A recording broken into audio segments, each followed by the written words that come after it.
اعوذ باللہ من الشیطان الرجیم بسم اللہ الرحمن الرحیم۔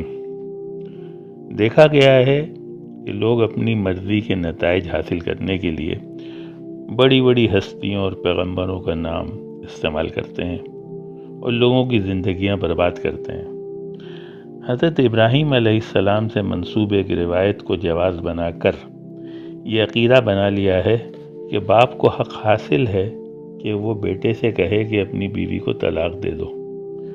اس کے لیے ایک روایت پیش کرتے ہیں کہ جب ایک مرتبہ حضرت ابراہیم جو ہے وہ حضرت اسماعیل کے گھر گئے تو حضرت اسماعیل موجود نہیں تھے، اور ان کی غیر موجودگی میں ان کی جو بیوی تھیں انہوں نے ان سے وہ کچھ ناراض ہوئے ابراہیم علیہ السلام، تو وہ جاتے ہوئے اس سے کہہ گئے کہ جب اسماعیل آئیں تو ان سے کہہ دینا کہ گھر کی چوکھٹ بدل لو۔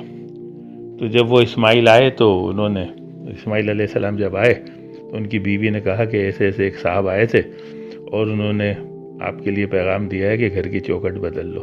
تو اسماعیل علیہ السلام نے ان کو طلاق دے دی۔ ارے بھائی، اس روایت کو تو آپ نے لے لیا مگر یہ نہیں سوچا کہ اگر یہ روایت صحیح ہے بھی تو وہ ابراہیم علیہ السلام اور اسماعیل علیہ السلام ہیں، دونوں پیغمبر ہیں۔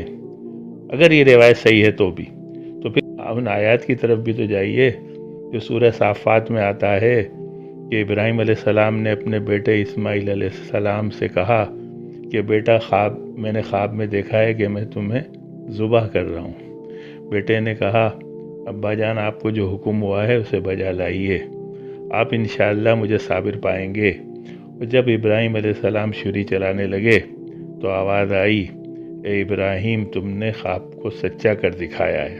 پھر اللہ نے ایک دمبا بھیج دیا جس کی قربانی ابراہیم علیہ السلام نے دے دی۔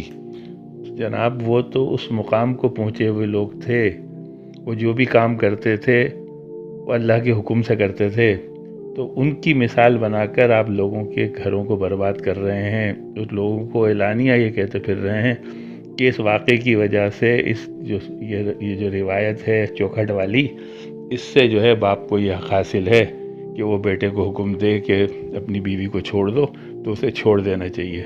اللہ تعالیٰ ہمیں سمجھنے کی توفیق دے، اور ایسی روایات اور ایسے لوگوں کو جو ہے ہمیں روکنے کی اور ان کو سمجھانے کی ضرورت ہے، اور ایسے لوگوں کی باتوں میں نہ آئیں اور اپنے معاملات کو صحیح کریں، دین کو سمجھیں، قرآن کو سمجھیں۔